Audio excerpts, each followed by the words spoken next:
সালে তৃণমূল কংগ্রেসের জামানায় ইস্যু করা সার্টিফিকেট আজ বাতিল করলো হাইকোর্টের ডিভিশন বেঞ্চ। ও সব কিছু বাতিল হবে ওদের, যা করে গেছে। মানে তোমার তুলনা তুমি মানে মমতার তুলনা মমতাই। ও যা করেছে আর করে গেছে এর কোনো তুলনা নেই।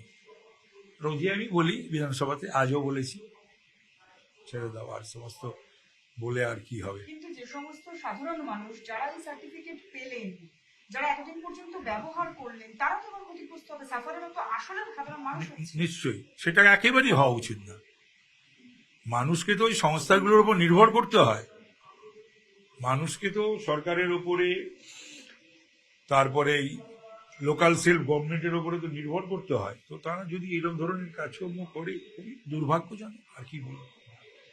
ডিলিমিটেশন নিয়ে আজ কুণাল ঘোষ তিনি কলকাতা পুরসভায় গেলেন এবং বললেন যে কোন রকম সর্বদলীয় বৈঠক ছাড়া, বিরোধীদের কোন রকম কোনো সাজেশন ছাড়া, তাদের সঙ্গে কথা না বলেই রাজ্য সরকার তারা এই কথাগুলো তো বিধানসভায় বলতে পারতো কুণাল। এই কথাগুলো তো বলেছে, অনেকেই বলেছে। মানে তৃণমূলের যে দুটো পক্ষ, সে দুটো পক্ষই কিন্তু আজকে বক্তৃতা দিয়েছে। বিষয়টা হলো যে এটা সংখ্যা হলো, এখন সিট কত থেকে কত হবে। এরপরে ওইগুলো যেগুলো বলছে না, সেগুলো সবই পাবলিক ডোমেনে আসবে এবং সেগুলো সমস্ত অল পার্টি বৈঠক হবে, সবই হবে। হবে না এরকম কোনো ব্যাপার না, সবই আসলে ওরা বিরোধী কণ্ঠস্বর রোধ দেখে দেখে দেখে অভ্যস্ত।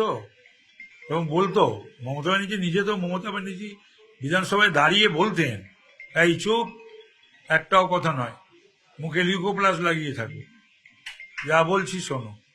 তো আমাদের মুখ্যমন্ত্রী বা বর্তমান মুখ্যমন্ত্রী বা আমরা এই ধরনের কথা এখনো বলি না।